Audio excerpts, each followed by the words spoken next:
30 प्रश्न संख्या श्लोक संख्या 6 विशेष बात से शुरू होएगा जी।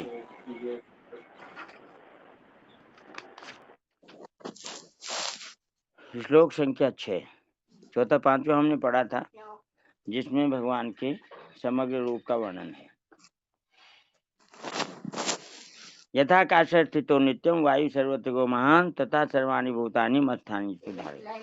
अब पीछे भगवान पीछे के 2 श्लोकों में कही हुई बातों का दृष्टांत द्वारा स्पष्ट करते हैं। सुन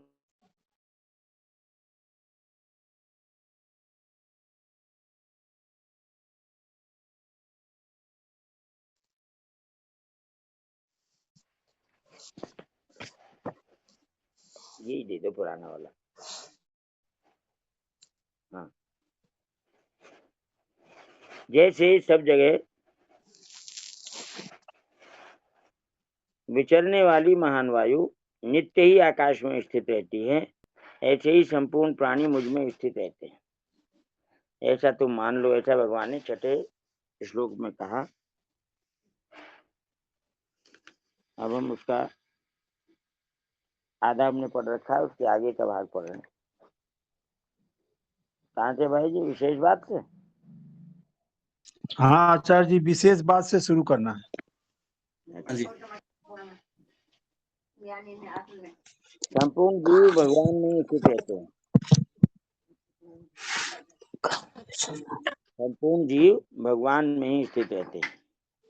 भगवान में स्थित रहते हुए भी जीवों के शरीर में उत्पत्ति, स्थिति और प्रलय का क्रम चलता रहता है,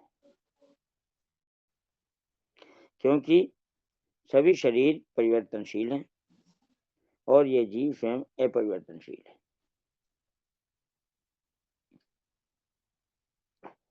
इस जीव की परमात्मा के साथ तात्विक एकता है, परंतु जब ये जीव परमात्मा से विमुख होकर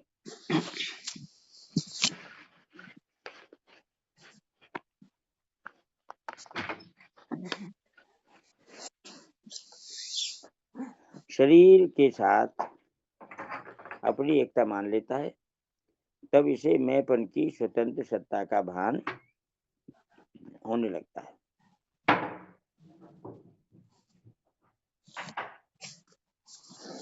कि मैं शरीर हूं। इस मैंपन में एक तो परमात्मा का अंश है और एक प्रकृति का अंश है। यह जीव का स्वरूप हुआ।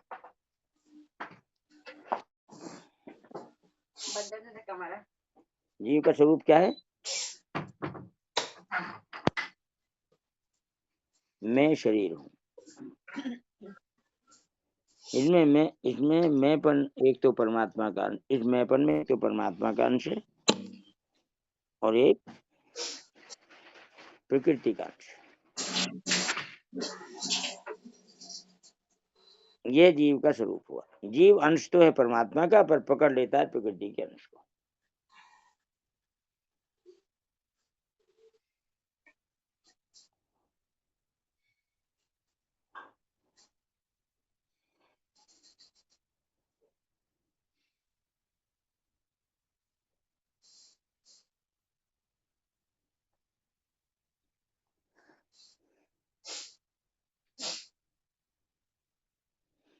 इस मैंपन में जो प्रकृति का अंश है वह स्वतः ही प्रकृति की तरफ खींचता है, परंतु प्रकृति के अंश के साथ तादात्म्य होने से परमात्मा का अंश जीव उस खिंचाव को अपना खिंचाव मान लेता है।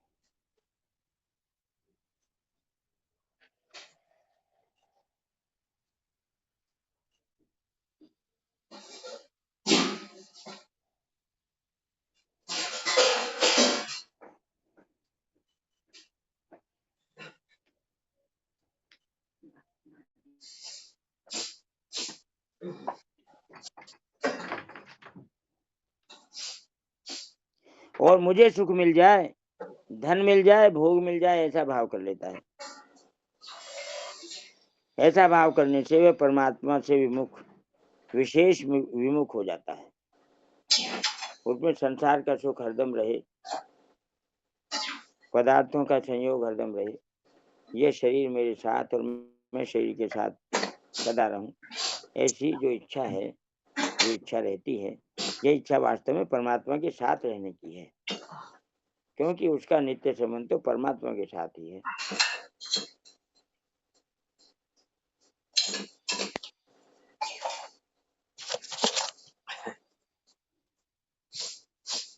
जीव के साथ कितना ही घुल मिल जाए, जीव शरीरों के साथ कितना ही घुल मिल जाए, पर परमात्मा की तरफ उसका खिंचाव कभी मिटता नहीं, मिटने की संभावना ही नहीं। मैं निरंतर रहूं, सदा सुखी रहूं।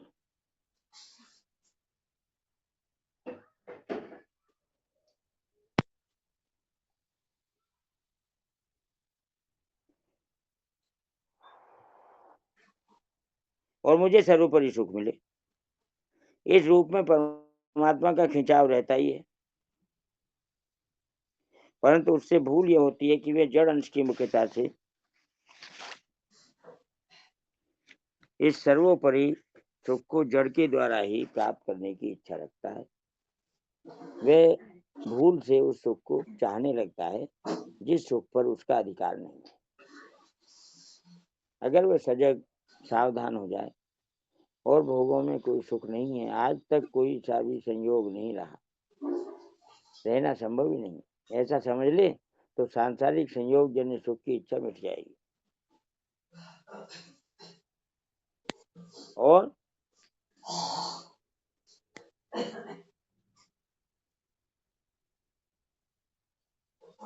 वास्तविक सर्वोपरि नित्य रहने वाले सुख की इच्छा, जो कि आवश्यकता है, जागृत हो जाएगी।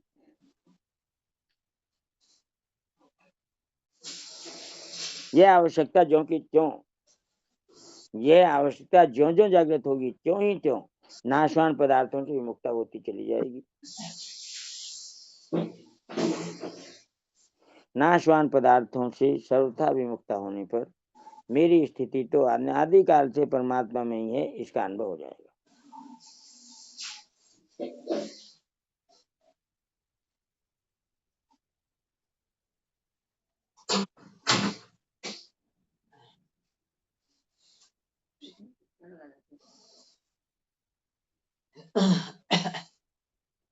परिशिष्ट भाव,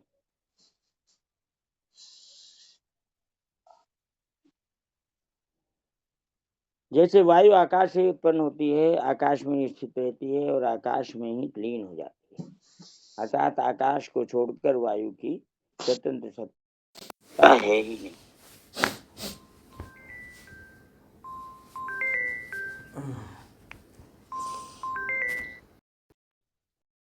ऐसे ही संपूर्ण प्राणी भगवान से ही उत्पन्न होते हैं, भगवान में स्थित रहते हैं तथा भगवान में ही लीन हो जाते हैं, अर्थात भगवान को छोड़कर प्राणियों की स्वतंत्र सत्ता है ही नहीं।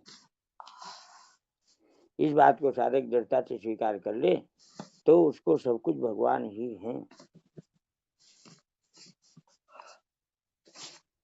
इस वास्तविक तत्व का अनुभव हो जाएगा।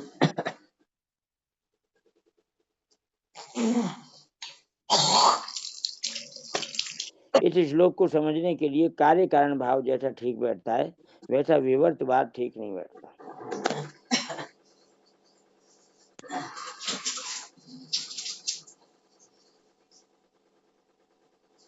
विवर्त का अर्थ है विरुद्ध वर्ताव।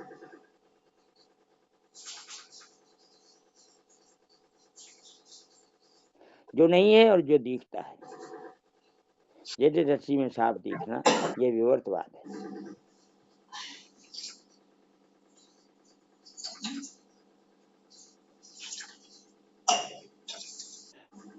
विवर्तवाद में दो सत्ता होना आवश्यक है, जैसे रस्सी और उसमें दिखने वाला सांप, दोनों का अलग अलग व्यावहारिक और प्रातिभाषिक, दोनों की अलग अलग सत्ता है, व्यावहारिक और प्रातिभाषिक।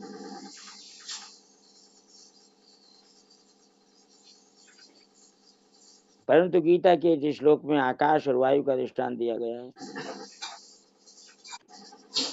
जो दोनों एक ही एक ही सत्ता है, व्यावहारिक सत्ता है। तात्पर्य है कि रस्सी में सांप की तरह आकाश में वायु अध्यस्त नहीं है।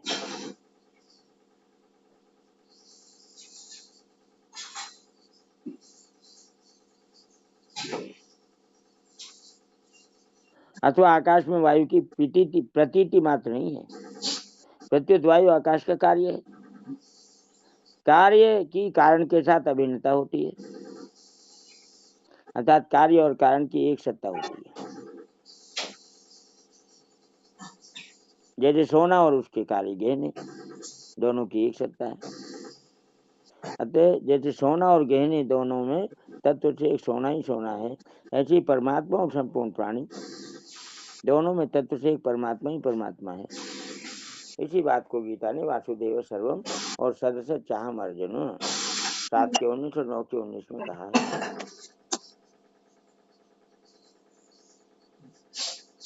जो गीता का खास सिद्धांत है। विवर्तवाद सिद्धांत नहीं है। प्रत्युत संसार में सत्यत्व बुद्धि होने हटाने का ही साधन है।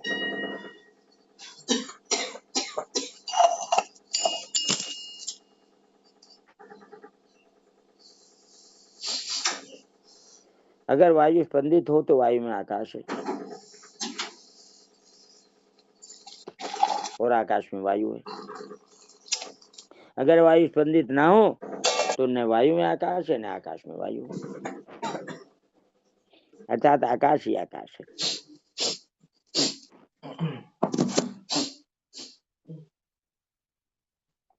दूसरे शब्दों में, जब तक वायु की स्वतंत्र सत्ता की मान्यता है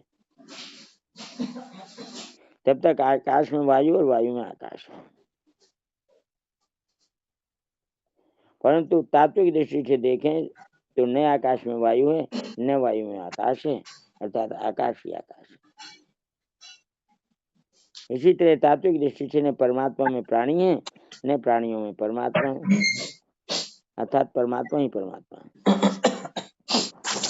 चौथे 5वें श्लोक में हमने इस बात को विस्तार से पढ़ा है।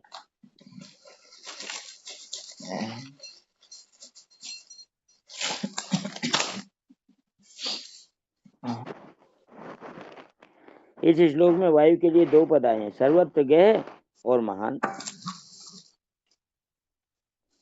इसे समझना चाहिए कि जीवात्मा भी संसार की दृष्टि से प्रकृति के संबंध से 84 लाख योनियां, 3 लोक, 14 भुवन आदि में घूमने के कारण सर्वत्र गह है।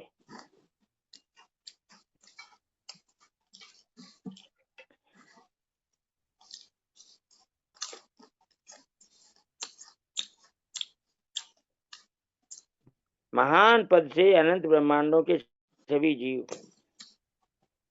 अर्थात जीव समुदाय समझना चाहिए। जैसे वायु नित्य आकाश में स्थित रहती है, अर्थात वायु का आकाश के साथ नित्य संबंध है, ऐसे ही जीव मात्र का परमात्मा के साथ नित्य संबंध है, नित्य योग है।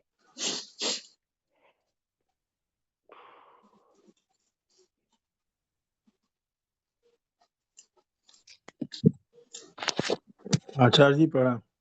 जी राम राम। इस श्लोक में एक बात बहुत साफ साफ दिख रही है जी कि कार्य भी कारण ही है। जी अर्थात जैसे वायु की सत्ता नहीं है, अर्थात इसमें स्थिति नहीं है, ये स्पंदित होती है गायब हो जाती है, फिर गायब होती है फिर स्पंदित होती है, लेकिन इसमें वर्तमान नहीं है, स्थिति नहीं है, अर्थात आकाश ही आकाश है।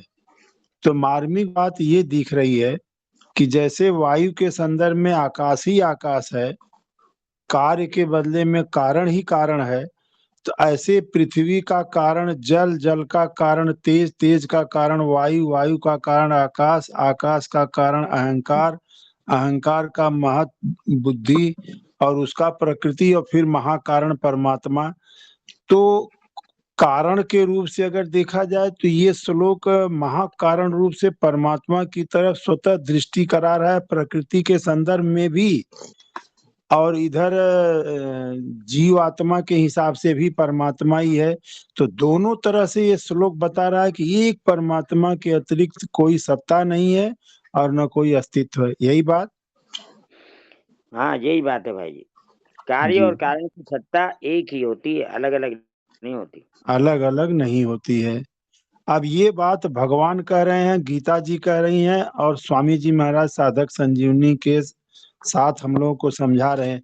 तो अब इसमें बुद्धि लगाने का कोई प्रश्न ही नहीं है, केवल स्वीकृति मात्र है। जी। जी, बहुत बढ़िया।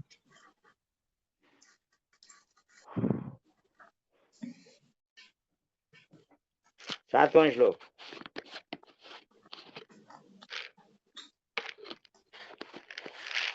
पूर्व श्लोक में भगवान ने संपूर्ण प्राणियों की स्थिति अपने में बताई,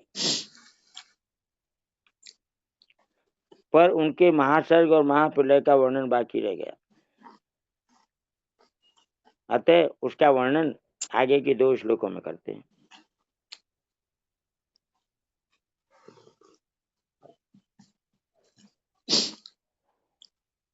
सर्वभूतानि कौन्तेय प्रकृतिं यान्ति मामिकाम् कल्पक्षये पुनस्तानि कल्पादौ विसृजाम्यहम्। हे कुंती नंदन, कल्पों का क्षय होने पर महाप्रलय के समय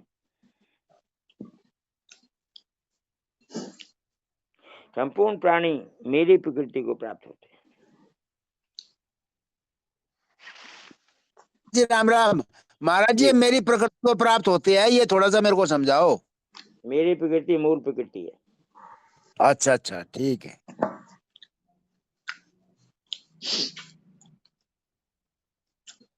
कल्पादौ, कल्पों के आदि में, महासर्ग के समय मैं फिर उनकी रचना करता हूं।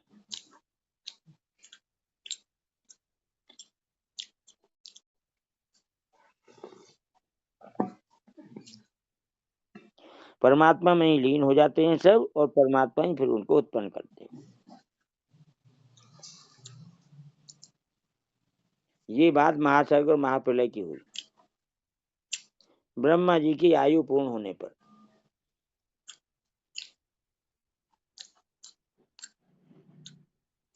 ब्रह्मा जी की आयु द्विपरार्ध मानी गई है। परार्ध 50 वर्ष का होता है, 2 परार्ध 100 हो गए। इस समय दूसरा परार्ध चल रहा है ब्रह्मा जी की आयु का। ब्रह्मा जी की 50 वर्ष की आयु हो चुकी है, अब 50 वर्ष से आगे की आयु चल रही है। आचार्य जी, वही बात है क्या? द्वितीय परार्धे। हाँ, वही है। हाँ, ठीक।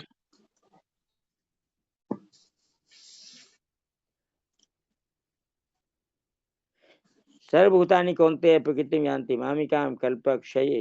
व्याख्या में कहते हैं संपूर्ण प्राणी मेरे ही अंश हैं और सदा मेरे में ही स्थित रहने वाले, परंतु वे प्रकृति और प्रकृति के कार्य शरीर आदि के साथ तादात्म्य में मेरेपन का संबंध करके जो कुछ भी कर्म करते हैं, उन कर्मों तथा उनके फलों के साथ उनका संबंध जुड़ता जाता है,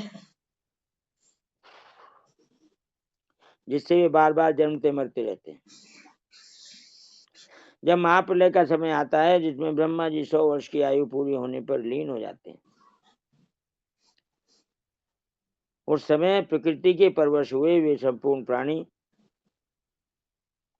प्रकृति जन्य संबंध को लेकर, अर्थात अपने अपने कर्मों को लेकर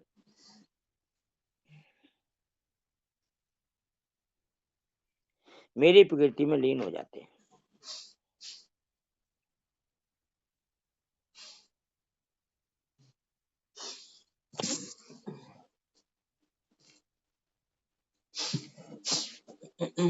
महासर्ग के समय प्राणियों का जो स्वभाव होता है, उसी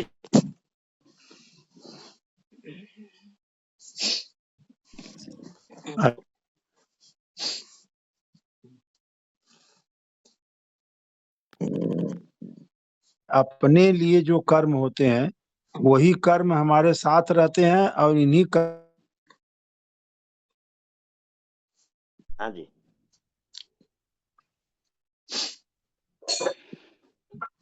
इसका मतलब ये भी है क्या कि जी कारण शरीर के ठीक है। साथ हम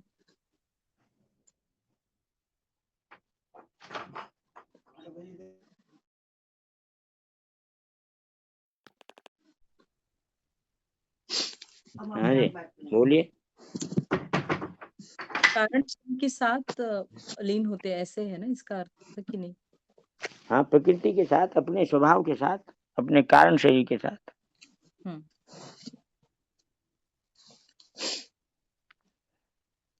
महासर्ग के समय प्राणियों का जो स्वभाव होता है उसी स्वभाव को लेकर वे महाप्रलय में लीन होते हैं।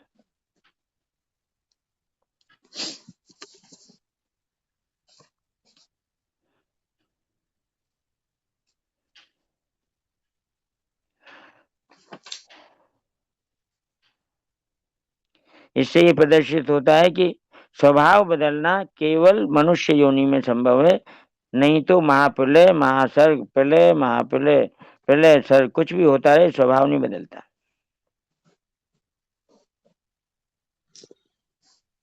अभी आचार्य जी एक दृष्टांत गुजरा था, एक अंधा आदमी जो दीवार पकड़ के चल रहा था। ये मनुष्य जन्म ही स्वभाव सुधारने का दरवाजा है।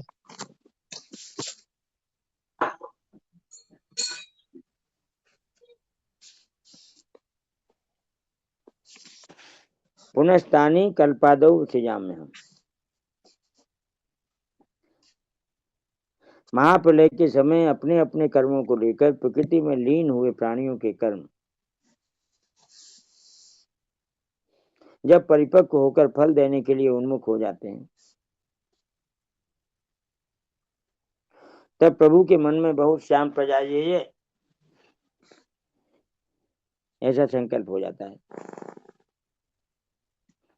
यही महासर्ग का आरंभ है। इसी को 8वें अध्याय के 30 श्लोक में भूत भावोद्भव करो विसर्ग कर्म संगीत है। अर्थात संपूर्ण प्राणियों का जो होनापन है उसको प्रकट करने के लिए भगवान का जो संकल्प है, यही विसर्ग है, यही त्याग है और यही आदि कर्म है।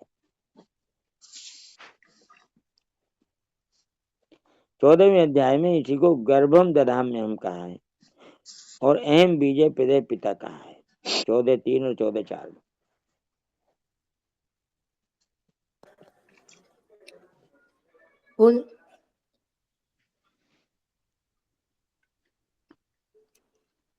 तात्पर्य यह हुआ कि कल्पों के आदि में अर्थात महासर्ग के आदि में ब्रह्मा जी के प्रकट होने पर मैं पुनः प्रकृति में लीन हुए, प्रकृति के परवश हुए उन जीवों का उनके कर्मों के अनुसार उन योनियों में उन शरीरों के साथ विशेष संबंध करा देता हूं। यह मेरा उनको रचना है। इसी को भगवान 4थे अध्याय के 13वें श्लोक में कहते हैं, चातुर्वर्ण्यम मयाशिष्टम गुण कर्म विभाग से। अर्थात मेरे द्वारा गुणों और कर्मों के विभाग पूर्वक चारों वर्णों की रचना की गई है।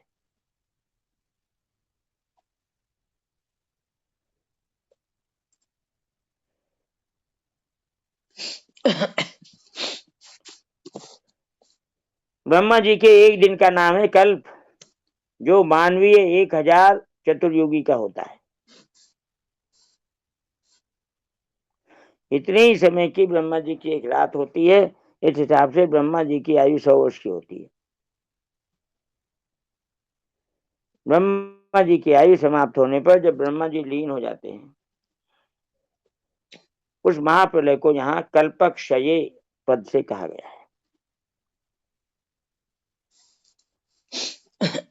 जब ब्रह्मा जी पुनः प्रकट होते हैं तब उस महासर्ग को यहाँ कल्पादव पद से कहा गया है।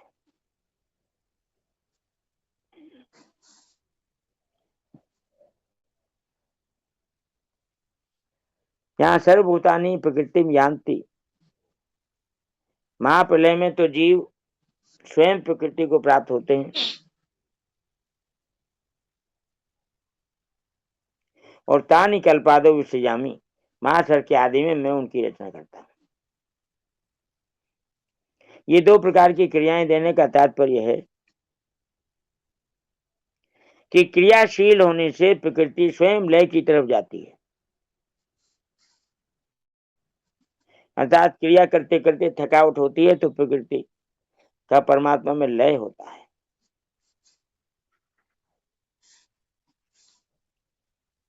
ऐसी प्रकृति के साथ संबंध रखने से महाप्रलय के समय प्राणी भी स्वयं प्रकृति में लीन हो जाते हैं और प्रकृति परमात्मा में लीन हो जाती है। महासर के आदि में उनके परिपक्व कर्मों का फल देकर उनको शुद्ध करने के लिए मैं उनके शरीरों की रचना करता हूं।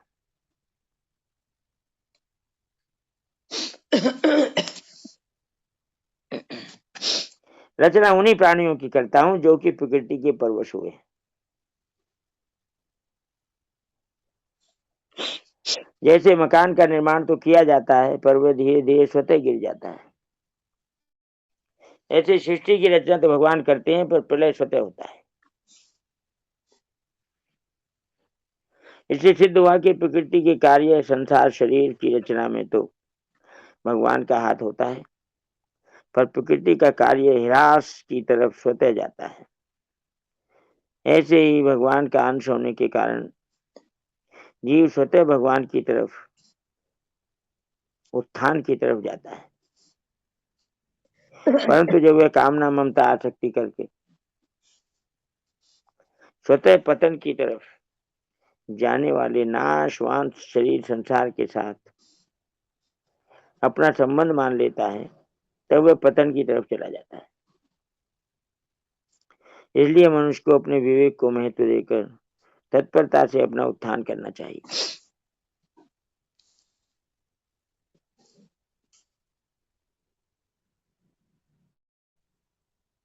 अर्थात कामना ममता आसक्ति का त्याग करके केवल भगवान के ही सम्मुख हो जाना चाहिए।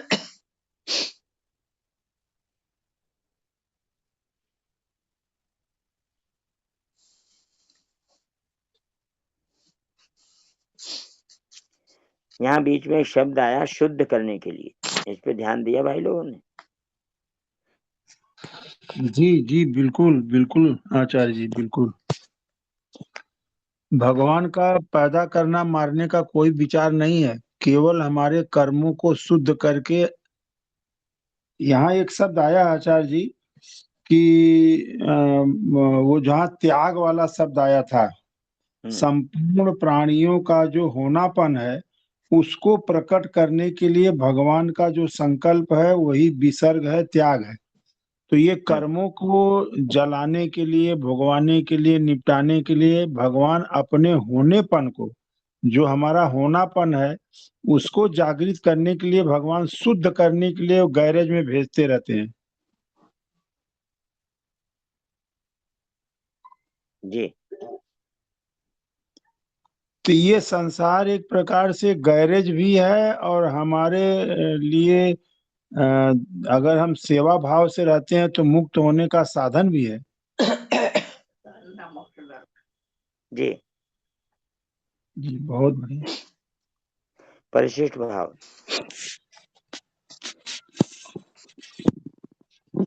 सृष्टि में तीन बातें मुख्य हैं, उत्पत्ति, स्थिति और प्रलय। साधक की दृष्टि संसार की स्थिति की तरफ ही रहती है, इसलिए पहले पूर्व श्लोक में स्थिति की बात कहकर अब भगवान इस श्लोक में उत्पत्ति और प्रलय की बात कहते हैं।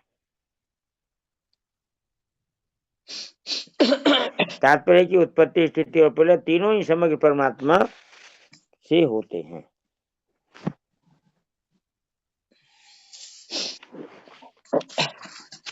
वास्तव में संसार की स्थिति है ही नहीं, प्रत्युत उत्पत्ति और प्रलय के प्रवाह को ही स्थिति कह देते हैं। तात्विक दृष्टि से देखें तो संसार की उत्पत्ति भी नहीं है, प्रत्युत प्रलय ही प्रलय है, अर्थात अभाव ही अभाव है। अतः संसार का प्रलय अभाव अथवा वियोग ही मुख्य है। नाशतो विद्यते भावे, असते भावे न विद्यते। आचार्य जी ये 3 लाइन जो इस परिशिष्ट भाव की अंतिम है, यह बात अगर विवेक की दृष्टि से अगर साधक को पकड़ में आ जाए तो फिर ये संसार में सुखासक्ति का विचार बिल्कुल नहीं उठेगा और सत स्वरूप भी नहीं दिखाई देगा और इसकी सत्ता भी नहीं दिखाई देगी और स्थिति भी नहीं दिखाई देगी। जैसे आया था पहले कि पिछले श्लोक में भगवान ने स्थिति के बारे में बताए और इस श्लोक में उत्पत्ति और नाश के बारे में बता रहे हैं, महासर्ग महाप्रलय। तो ये तीनों बातें जो है इस पैराग्राफ के 3 लाइन में स्वामी जी महाराज ने स्पष्ट रूप से दर्शन करा रहे हैं। जी।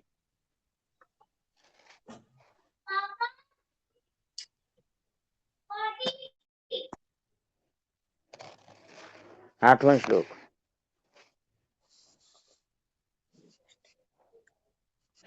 प्रकृतिं स्वामवष्टभ्य विसृजामि पुनः पुनः भूतग्राममिमं कृष्णमवशं प्रकृतिर्वशात्। प्रकृति के वश में होने से परतंत्र हुए इस संपूर्ण प्राणी समुदाय की कल्पों के आदि में मैं अपनी प्रकृति को वश में करके बार बार रचना करता हूँ।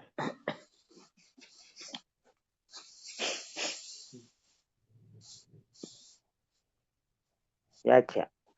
भूतग्राममिमं कृष्णमवशं प्रकृतिर्वशात्।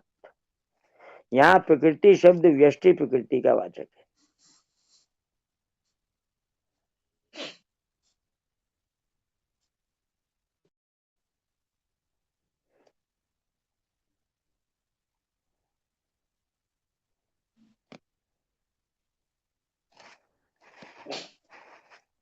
महाप्रलय के समय सभी प्राणी अपनी व्यष्टि प्रकृति कारण शरीर में लीन हो जाते हैं।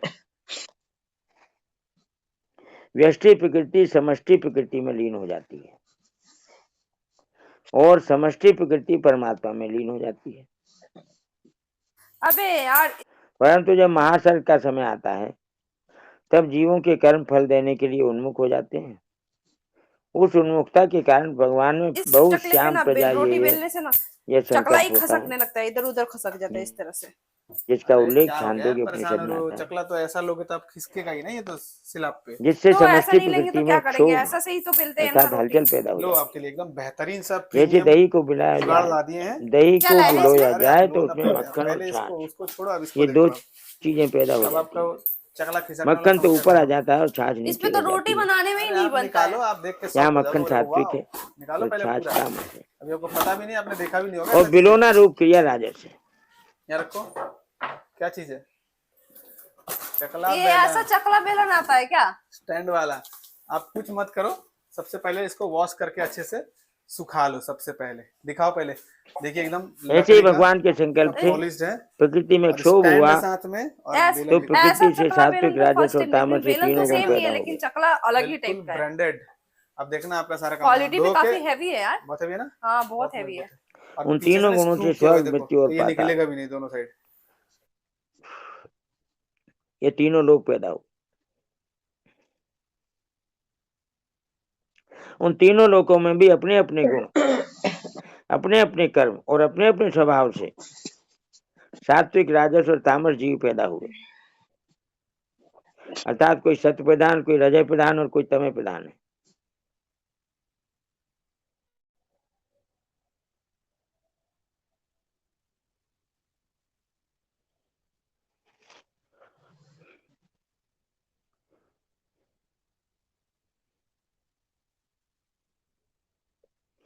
भाई लोग कई बार ये प्रश्न पूछा करते हैं, गुणमयी प्रकृति और मूल प्रकृति क्या अंतर है? आचार्य जी यही हम पूछने जा रहे थे कि यहाँ पे अब कोई शंका नहीं रहनी चाहिए कि त्रिगुणात्मक प्रकृति क्या है, मूल प्रकृति क्या है और परमात्मा क्या है। साफ इस श्लोक में आ गया। इसी महासर्ग का वर्णन 14वें अध्याय के 3 से 4 श्लोकों में भी किया गया है। वहां परमात्मा की प्रकृति को महद ब्रह्म कहा गया है।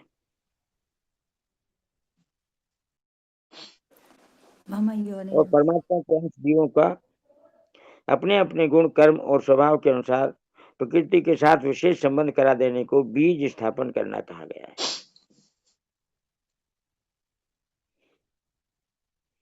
ये जीव महाप्रलय के समय प्रकृति में लीन हुए थे, तो तत्वतः प्रकृति का कार्य प्रकृति में लीन हुआ था और परमात्मा का अंश चेतन समुदाय परमात्मा में लीन हुआ था।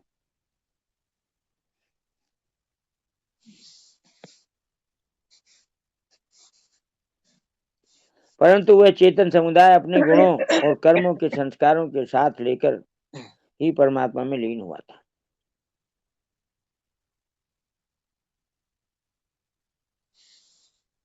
चेतन समुदाय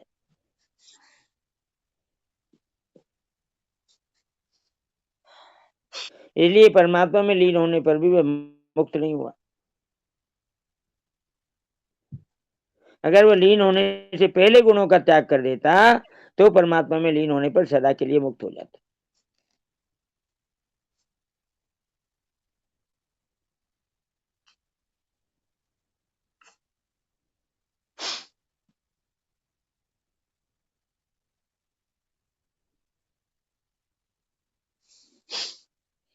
दूसरे अध्याय का 71वां 72वां श्लोक।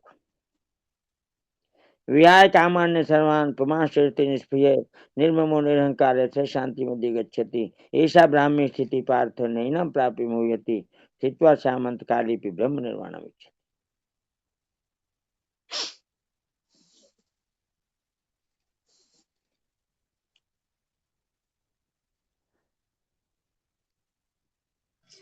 आचार्य जी प्रणाम जी। एक बहुत गंभीर बात अभी प्रकट हुई कि ये जीव परमात्मा में लीन हो चुका था, पहुंच गया था, लेकिन स्वभाव और कर्मों के अनुसार प्रकृति के कारण शरीर के साथ तादात्म्य बना हुआ है। इस कारण से इस स्वभाव और कर्मों के अनुसार इसे फिर वापस आना पड़ता है। कैसे?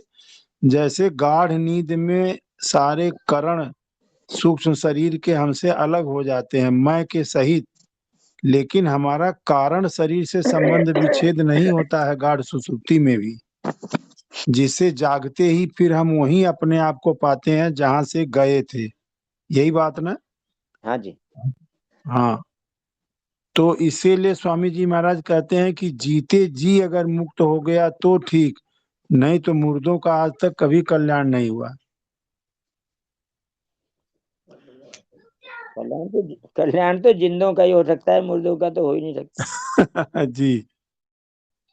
और जिंदों में भगवान की कृपा से हम लोगों को सत्संग, वाणी, साधक संजीवनी, गीता माता, भक्तमाल, गीता जी के 18वें अध्याय का 3 बार पारायण, सब कुछ परोसा गया है। अब खाली हम लोगों को प्रसाद पाना है। जी नारायण नारायण महाराज जी राम राम। जी। जो संसार में लगा हुआ, शरीर में लगा हुआ, वो मरा हुआ ही तो है। मैं तो ऐसा मानता हूँ, मुर्दा ही तो है वो, जिसने अपने आप को अलग नहीं किया अभी तक। नारायण नारायण।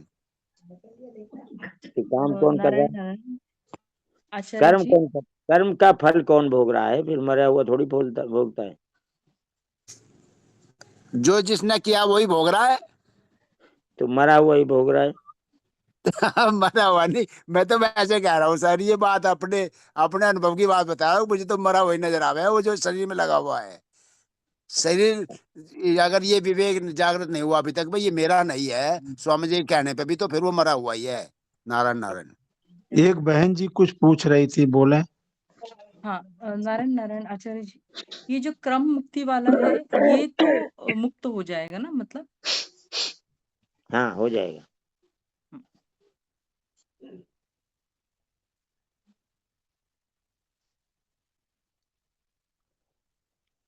कहते हैं ये जीव महाप्रलय के समय प्रकृति में लीन हुए थे, तो तत्वतः प्रकृति का कार्य प्रकृति में लीन हुआ था।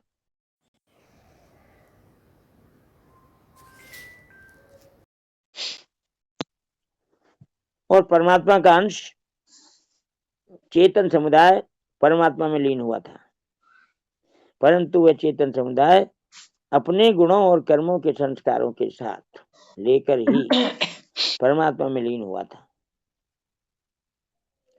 इसलिए परमात्मा में लीन होने पर भी वह मुक्त नहीं हुआ।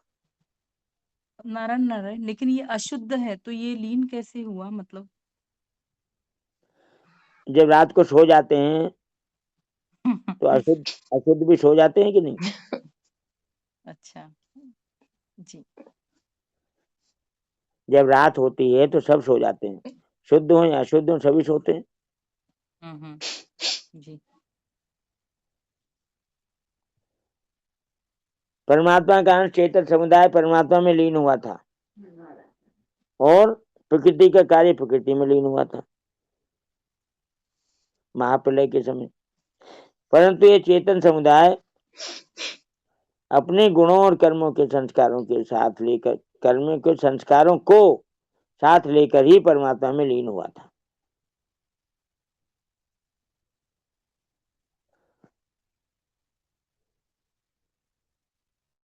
इन गुण और कर्मों के अनुसार ही भगवान फिर इन जीवों को प्रकट कर देते हैं।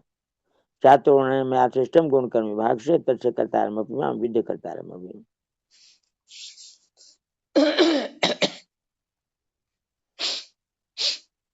इसलिए परमात्मा में लीन होने पर भी मुक्त नहीं हुआ। अगर वे लीन होने से पहले जीते जी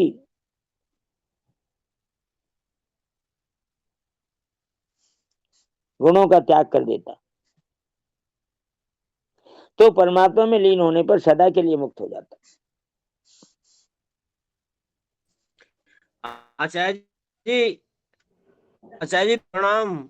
हाँ आचार्य जी, जब ये जीव जो है परमात्मा में लीन हुआ तब इसमें ये गुण थे दोनों, कर्म और गुण, तो फिर इसका जो है ना वैसे ही हो जाना चाहिए था जैसे परमात्मा ने पहले कर दिया कि प्रकृति अलग कर दी और चेतन समुदाय अलग कर दिया। चेतन समुदाय को लेके परमात्मा ने जो है ना जीव को ले लिया, तो जीव तो संज्ञा नहीं इसकी, क्या हुआ? संबंध किसने माना है? संबंध तो हमने ही माना था पहले, लेकिन परमात्मा ने ये प्रकृति अलग कर दी और परमात्मा का अंश अलग कर दिया। तो हम में एक है या दो हैं?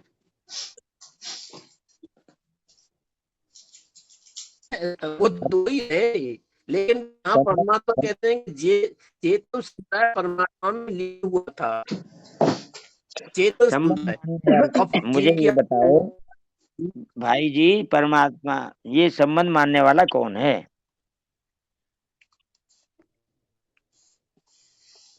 संबंध मानने वाले तो हम ही हैं, प्रकृति और अंश, प्रकृति का अंश है और परमात्मा का।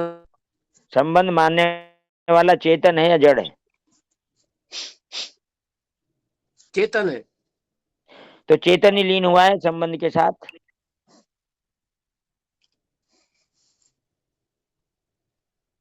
संबंध छोड़ देता तब तो वो परमात्मा में ही चला जाता, फिर वापस नहीं आता। जब उसने संबंध को साथ रखा, संबंध छोड़ा नहीं, तो फिर तो दोबारा आएगा। यही तो बात कही जा रही है। अगर वह लीन होने से पहले गुणों का त्याग कर देता तो परमात्मा में लीन होने पर सदा के लिए मुक्त हो जाता। आचार्य जी, इसमें गुणों का अभिप्राय सत्य वाला गुण में गुण और कर्म, गुण क्या है और कर्म क्या है? इंद्रियां और अंतःकरण मिलके गुण हैं और इनकी क्रियाएं जो हैं, चेष्टाएं जो हैं, वो कार्य हैं, कर्म है।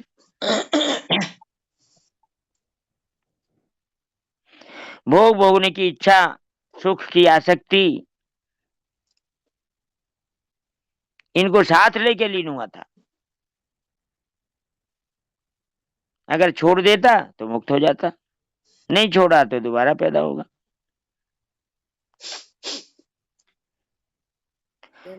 बंधा हुआ गया है, बंधा हुआ ही आएगा। आचार्य जी, वो मनुष्य शरीर में ही आएगा ना? कोई से भी कोई शरीर मिल और? सकता है, अच्छा। सारे ही प्राणी जाते हैं ना, हम्म। केवल मनुष्य थोड़ी जाते हैं। हाँ, सभी जाते हैं, पूरा ही। हाँ।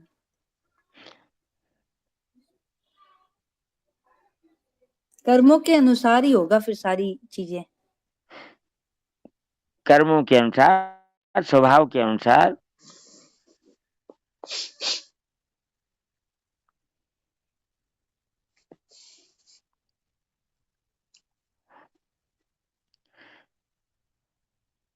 गुण और कर्म से स्वभाव बनता है, आपको पता है ना। हम्म। तो स्वभाव को साथ लेकर जाते हैं, कारण शरीर को साथ लेकर जाते हैं और फिर वापस आ जाते हैं। किसी व्यक्ति ने गंगा जी में डुबकी लगाई, हाथ में ले रखा है सोने का एक कंगन, तो कंगन पानी में डुबकी लगाने पे छूट जाता है क्या? नहीं। ऐसे ही जिन गुण और कर्मों को, जिस स्वभाव को लेकर हम परमात्मा में लीन होते हैं महाप्रलय के समय, उसी को लेकर फिर प्रकट हो जाते हैं महाशरीर में। तो इतना सत्संग मिलने के बाद तो अब वापस नहीं आने में ही फायदा है ना। छोड़ देना भगवान चाहिए, ये संबंध छोड़ने में ही फायदा है पूरा। ये छोड़ ही देना चाहिए। छोड़ना ही जरूरी है। जी। छोड़ने से मुक्ति है, पकड़ने से बंधन है। आचार्य जी ये स्वभाव कैसे, अगर कोई चेंज करना चाहे तो कैसे कर सकते? सुखा शक्ति छोड़ दो, स्वभाव सिद्ध हो जाएगा। सुख की आसक्ति से ही स्वभाव बिगड़ा है। मुझे ये चाहिए, मुझे ये चाहिए, मुझे ये चाहिए, मुझे ये चाहिए, ये है बिगड़ा हुआ स्वभाव। मुझे कुछ नहीं चाहिए, ये सुधरा हुआ स्वभाव हो गया।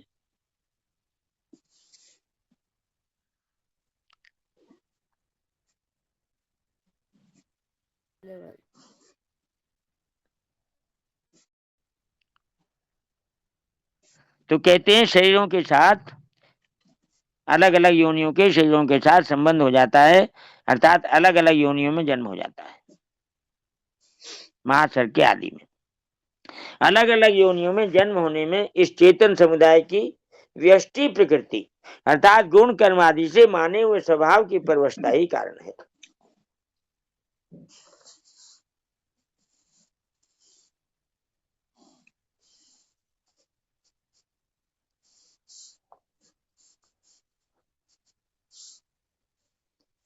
आठवें अध्याय के 19वें श्लोक में जो परवशता बताई गई है वह भी व्यष्टि प्रकृति की है। भूतग्रामे से वायम भूत्वा भूत्वा प्रलीयते।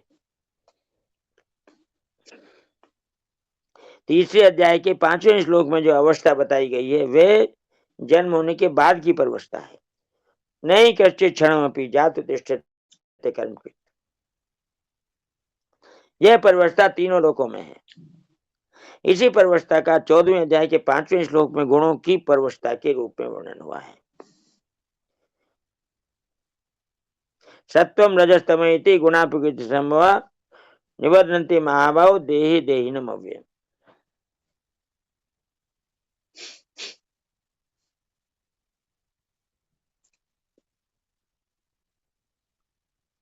ये परवस्था हमारी बनाई हुई है, ये भगवान की बनाई हुई थोड़ी है। भगवान ने तो स्वतंत्र बनाया है हमको, स्ववश बनाया है। परवश तो हम हुए हैं, इसलिए परवस्था को छोड़ने की जिम्मेवारी हम ही पर है।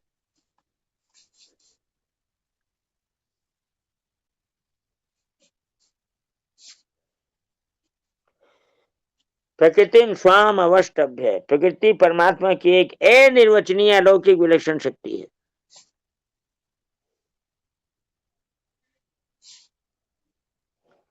इसको परमात्मा से भिन्न भी नहीं कह सकते और अभिन्न भी नहीं कह सकते। ऐसी अपनी प्रकृति को स्वीकार करके परमात्मा महासर्ग के आदि में प्रकृति के परवश हुए जीवों की रचना करते हैं।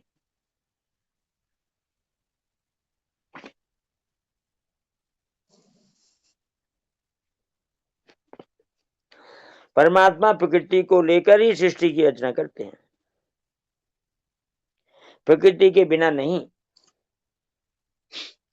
कारण कि सृष्टि में जो परिवर्तन होता है, जो उत्पत्ति विनाश होता है, वह सब प्रकृति में ही होता है, भगवान में नहीं। अतः भगवान क्रियाशील प्रकृति को लेकर ही सृष्टि की रचना करते हैं।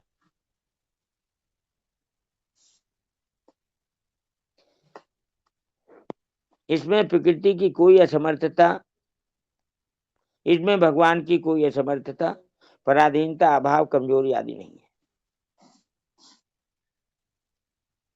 जैसे मनुष्य के द्वारा विभिन्न कार्य होते हैं, तो वे विभिन्न करण, उपकरण, इंद्रियों और वृत्तियों से होते हैं, पर यह मनुष्य की कमजोरी नहीं है, प्रत्युत यह उसका इन करण, उपकरण आदि पर आधिपत्य है, जिससे वह इनके द्वारा कर्म करा लेता है।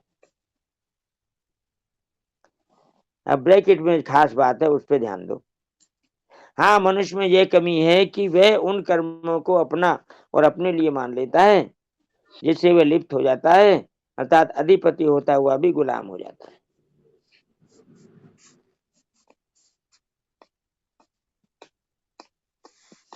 ऐसे ही भगवान सृष्टि की रचना करते हैं, तो उनका प्रकृति पर आधिपत्य ही सिद्ध होता है, पर आधिपत्य होने पर भी भगवान में लिप्तता आदि नहीं होती।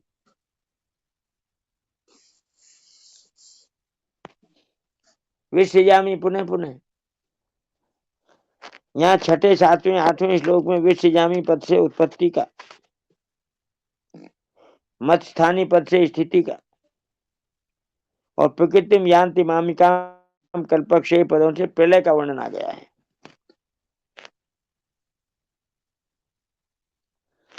यहाँ वी उपसर्ग पूर्वक सृजामि क्रिया देने का तात्पर्य है कि भगवान जिन जीवों की रचना करते हैं वे विविध कर्मों वाले ही होते हैं, अनेक प्रकार के कर्मों वाले ही होते हैं, इसलिए भगवान उनकी विविध प्रकार से रचना करते हैं, अर्थात स्थावर, जंगम, स्थूल, सूक्ष्म आदि भौतिक शरीरों में भी कई पृथ्वी प्रधान होते हैं, कई तेज प्रधान होते हैं, कई वायु प्रधान आदि अनेक प्रकार के शरीर होते हैं, उन सबकी भगवान रचना करते हैं।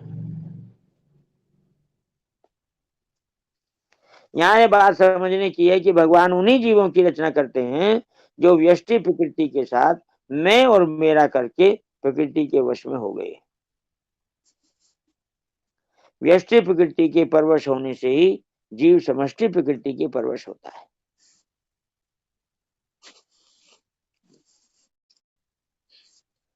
एक अपनी प्रकृति, एक भगवान की प्रकृति।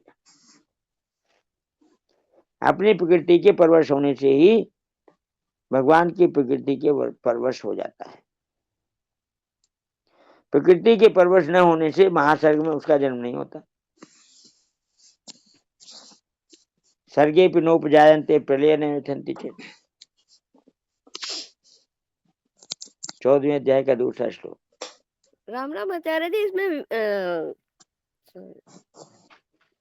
व्यष्टि प्रकृति थोड़ा सा बताइए। व्यष्टि प्रकृति हमारा स्वभाव, व्यक्ति का स्वभाव। अच्छा जी, धन्यवाद। समष्टि प्रकृति भगवान का स्वभाव। अच्छा, धन्यवाद। हमारी प्रकृति, भगवान की प्रकृति अलग अलग है या नहीं?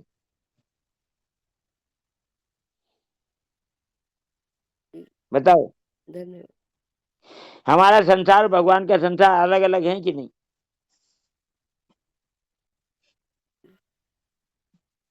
नहीं बोले।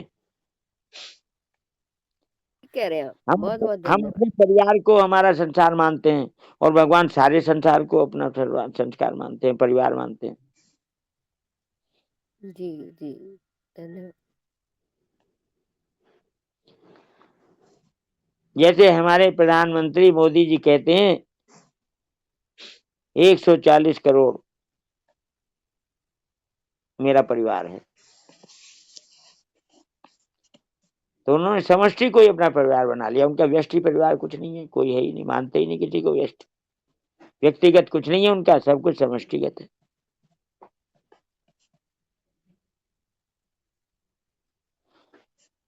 व्यष्टि प्रकृति के परवश होने से ही जीव समष्टि प्रकृति के परवश होता है। प्रकृति के परवश ना होने से महासर्ग में उसका जन्म नहीं होता। नारायण नारायण नारायण। वैसे पढ़ दो, समय हो रहा है तो छोटा ही पढ़ लो। लेने तो सुबह तो पढ़ना ही है। ठीक है, कोई बात अच्छी, क्योंकि 9 हो गए, 6 9 हो गए तो 10 हाँ से तो बोलो, 10 हो गए। तो आज बड़ी प्रसन्न